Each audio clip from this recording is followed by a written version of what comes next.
The city of Denver accuses the contractors tearing up the airport of putting the public in danger. We learn which of our neighbors was the latest to die, all because she dared to ride a bicycle in Denver. Soft soil, not unlike that sunk under US 36 is under other stuff, you know, like homes.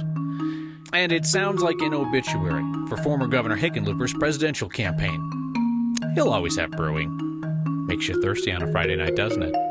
That's next.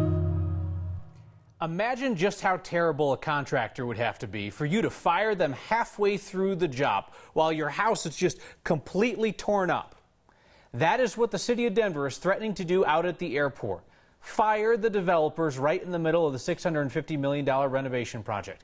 It seems like the city has been simmering about this, and it boiled over publicly today. The city warned it could cancel the massive contract with a group of developers known as Great Hall Partners. Their project is already hundreds of millions of dollars over budget and years behind schedule. DIA has a ton of issues. One of them is a temporary wall in the baggage area that the city says should have come down nearly 2 months ago. Spokesperson for the airport didn't have much to say other than that they think this is a safety issue for passengers and employees. Haven't heard anything yet from Great Hall Partners. Alexis Bounds is her name. The latest Coloradan to die trying to ride a bike on Denver streets. Alexis Bounds is the woman hit and killed at South Marion and East Bayard, right near that area where the city plans to put in a protected bike lane next year. The place where neighbors are fighting it. They claim it'll hurt the historical feel of the neighborhood. Bounds was crossing the intersection in a designated bike lane when she was hit. The driver, David Anton, according to police, was responsible. He was cited for careless driving. Yesterday here, I talked about the unseemliness of neighbors in that area arguing for historical preservation within hours of their neighbor's death. Your response has been overwhelming. But I have to say, I really was saddened by the number of people who suggested that Alexis Bounds, use her name the next time you write in, that Alexis Bounds somehow deserved to die, or that she was willingly risking her life because she chose to be on the road alongside big vehicles. I cannot imagine people similarly just shrugging off the deaths in that terrible semi-trailer crash on I-70, just because, well, those people were in cars and the driver had a big rig. Nobody has it coming just because they're not driving the biggest piece of armor on wheels. The sinkhole that sank in a stretch of US 36 in Westminster is a reminder that Colorado's soil is not always stable. Now, lest you're tempted to say, stinks to be you, CDOT. Well, there's a chance that unstable soil is under your house. Here's Anusha Roy. A lot of us pay attention to what is easy to spot, the construction, the roadblocks, the noise. Well, you might also want to pay attention to what's silently happening beneath our feet. So we have expansive clay soils. So if they don't condition it, it can expand or contract so much that it will actually damage buildings. Expansive soil is found along the Front Range, Western Slope, Grand Junction, and Durango, and it lives up to its name. Engineers say when dried soil absorbs water, it behaves like a marshmallow expanding in the microwave. Now imagine that happening underneath your home. 6 inches to 18 inches, depending on where you're at. Todd Johnson is a president of Terraforma Solutions. And even an inch or two, it sometimes can cause some problems. He says the main culprit is water, and that can come from a leaky hose, a drain spout that releases near a home's foundation. And he estimates around 75% of projects along the Front Range deal with expansive soil. Getting into areas that have not been developed before.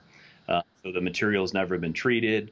It's never seen pressures like it would with putting construction of roadways or utilities or homes on it. A lot of builders are proactive. They can dig deep into the ground to treat the soil or replace it altogether or build a very deep foundation. And it adds about 20 grand per lot in development costs. That average cost is usually folded into what the buyer pays, but the Colorado Association of Realtors said it's so common along the Front Range, it wouldn't be a major cost factor, but could be in rural areas.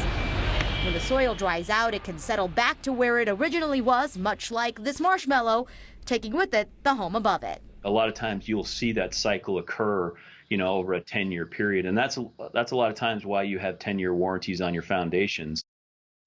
So this kind of soil is found across the country, but one of the experts says it's a little bit more common here in Colorado, of course, impacting commercial buildings as well.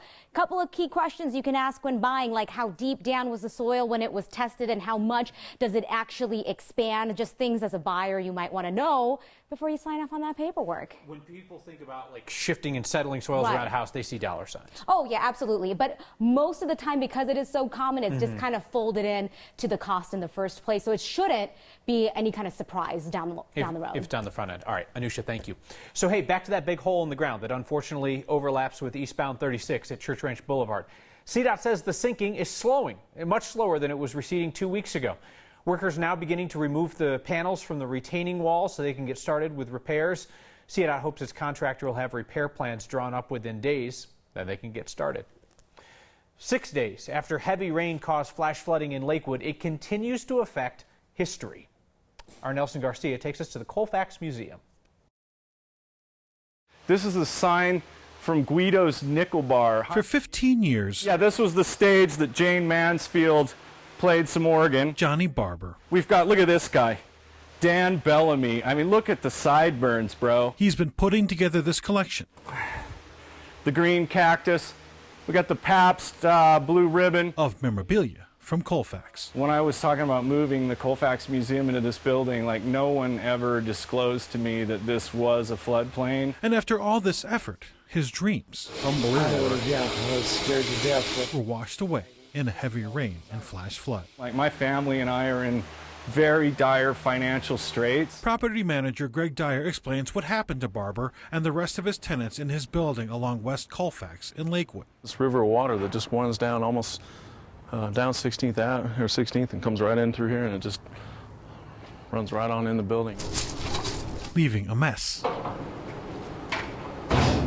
and a huge cleaning bill. Like, what are we going to do here? I've got 3 art galleries that are in here, and all of their artists, which are about 8 to 20 artists on each of them, that are all frustrated about this thing. The collection, for the most part, is still intact and safe. It's just more, taking the next step. Despite losing a lot of furniture and rugs, Barber says the Colfax Museum can survive. He just has no money or a place to put it. Otherwise, someone else start a Colfax Museum, and I know a guy who can hook you up with a ton of cool stuff. For Next, I'm Nelson Garcia. And I'll come visit your museum every day, you know what I mean? Poor guy. City of Lakewood says it knows about the issues with the North Dry Gulch floodplain. It's a $30 million fix, though. Lakewood's been saving for it and plans to start work next year. We are not the only ones chronicling the chronically painful presidential campaign of former Governor John Hickenlooper. Now, whether you agree or disagree with Hick politically, most Coloradans seem to think he's a decent guy. I mean, yeah, you've got some anonymous online screamers, but I mean, he's pretty likable. That's why it was tough to read the New York Times profile today entitled The Extraordinary Humbling of John Hickenlooper. If you haven't seen it, it's my recommended read of the day. The article reminds Americans of what we all know. Hickenlooper looks on paper like he'd be a strong presidential candidate. He's a governor from a prosperous, pretty purple state. He talks about bipartisanship, getting things done. But the Times article paints a brutal picture of largely empty Hickenlooper events in New Hampshire where the people who do attend are staring at the floor. Listen to this paragraph by writer Matt Fliegenheimer. Eyes migrate to the carpet patterns. Campaign stickers sit unstuck. Volunteer sign-up sheets remain wrenchingly white. It is the difference between polite applause and spontaneous affection. It is the difference between a former governor and a future president. Woof. There's a link to the Times article on the Next Facebook page. We're getting some feedback from a Next viewer named Gary who thinks we covered up poll results that favored recalling Governor Polis. So we mentioned yesterday that a Republican polling firm found 47% opposed to the recall. Gary emailed me saying apparently 53% would recall the governor. That's real news, kind of slanting your reporting. And Gary, I totally see why you would say that, because we should have given you some other numbers. The Magellan Strategy Survey talked to 500 Coloradans and found that 47% would not recall Democratic Governor Jared Polis. We should have also mentioned it was only 38% that said that they would, not a majority. 15% were undecided. So Gary, good catch. Should have had all of those numbers in yesterday's report. The Dismiss Polis campaign needs an unprecedented amount of signatures, more than 600,000 of them by September 6th. They say they're aiming for 900,000. They claim they're on track, which would be astonishing, but won't release any numbers. Our report that a local library wants to name the moon had a ton of you saying the moon has a name. Luna is probably the most common one that I see as an alternate name for it. Union Station. It's been around since the 1800s, yet today marks a 5-year anniversary. It's beautiful inside, and it's really brought back to its splendor. That's next.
Skies, if you're headed out tonight, they're going to be sticking around. We have a few drops of rain showing up on the radar screen right here for downtown Denver, so beware of that, but that's about all it will amount to. The heavier showers will be off to our east, to our west in the mountains, and down to our south, where a flash flood watch is in effect until midnight tonight for parts of the Sangre de Cristos. This is mainly for locations over the Spring, Junkins, and Hayden Pass burn scars. Northeast Colorado seeing a strong storm now pushing into parts of Sedgwick County, producing some large hail. We've got a severe thunderstorm warning that's in effect for northwestern Sedgwick County till 6:30 this evening. Again, large hail and gusty winds will be the primary threats. Cloudy skies, though, and just a couple of drops of rain here for the Denver area. We'll drop to as low as 62 tonight. This weekend, we have a better chance for storms coming up tomorrow, and they may start early, especially if you're planning a hike early in the day in the mountains. They could start as early as 10, 11 a.m. Sunday looks to be mild, a high of 86, and a little bit drier. Kyle with partly cloudy skies. All right, thank you, Becky. Jefferson County Public Library System is campaigning to give our moon a name, just like the moons of other planets. A slew of you wrote in to say that our moon already has a name and that it's Luna. A few of you said the moon's name is Selene. Well, that's what the ancient Romans and the Greeks called our moon. But I'm telling you people, our moon does not have a name. Jeffco Libraries wants to name the moon Jeff. Stands for Earth's, Geo's, fickle friend. The Denver Astronomical Society tells us that the International Astronomical Union gives the celestial bodies their names, stars, moons, planets. The IAU officially designated Earth's moon just Moon. In a report from one of the organization's conferences in 1976, they issued a formal document that had the names of the then 9 planets, Mercury through Pluto, as well as the Earth's moon, but they spelled it with an uppercase M on the beginning. But other than that, there is no official name other than what we call moon. You going to write in and argue with that guy? Did you see how smart he looked? NASA says the moon is just called moon because early astronomers didn't know that they were going to have a bunch that they needed to name. They didn't realize that there were other moons orbiting planets until Galileo discovered 4 moons around Jupiter in 1610. Our first repeat offender on You've Crossed a Line. This guy's a real. Union Station wasn't always so grand. It was still just dirt and tumbleweeds and not much else. A famous makeover celebrates a 5-year anniversary. Union Station is definitely a much different place. That's next.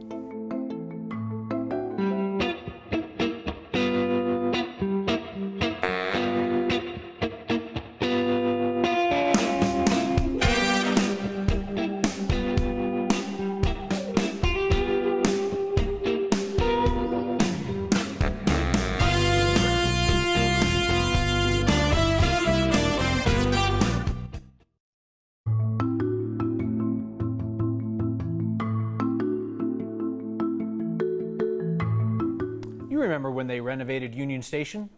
It was 1894, after the fire that started in the ladies' room and spread through the building. You might not have known about that one. You're probably thinking of the renovation 5 years ago. Exactly 5 years ago. Our Byron Reed went by to mark the anniversary. There's something to be said about recognizing milestones. Denver's Union Station has been celebrating them for over 100 years. It's become such a landmark and really a crown jewel for both Denver and the Lodo neighborhood. Denver was such a small town in 1870 that our rail yards were only 3 or 4 blocks from the center of town. Originally opened in the 1880s, the landmark hosted dignitaries like Presidents Taft, Roosevelt, and Eisenhower. But things started to change a century later. The station building itself had fallen into disrepair.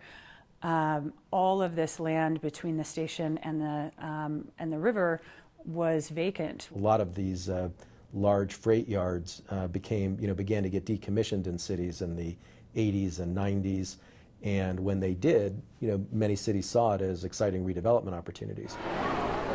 An opportunity that turned into a reality in 2014 after a public-private partnership helped complete a major $54 million renovation. The grand reopening was a chance for Colorado to connect with the rest of the world through 9 modes of transportation. Even people who are not using that train platform to commute actually enjoy walking through it and passing through it because it's just a nice public space. And today, Union Station is definitely a much different place. There's one more reason to celebrate. Today is our 5-year anniversary. Union Station is being honored for revitalizing a community. It's beautiful inside and it's really brought back to its splendor. In a neighborhood it's called home for all of these years. We're Denver's living room, right? We are a home to any and everyone. For Next, I'm Byron Reed. Union Station's throwing a big party tonight that includes a free outdoor concert if you want to swing by. You would have thought that the line crossing driver would have gotten the point after our first call out. But he is driving a huge hot dog. That and your feedback next.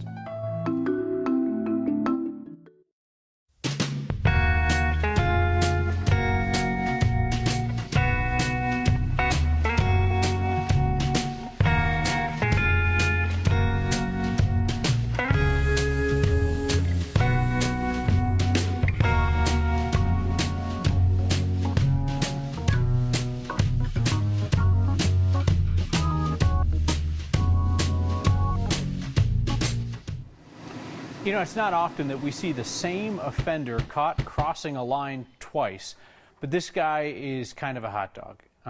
He's a hot dog. He's an enormous hot dog. Back in October, our viewer Pete saw this vehicle taking up several parking spaces at Rocky Mountain National Park. Why was it Rocky Mountain National Park? And this week, Don spotted the Wienermobile taking up space outside a hotel in Lone Tree. See, this makes more sense to me. It's just kind of cruising around the metro area. I cut some slack, though. I mean, that thing's got to be tough to drive, tough to park, and just think the entire time everybody's looking at you like you're nothing more than a piece of meat. I can empathize with that, certainly.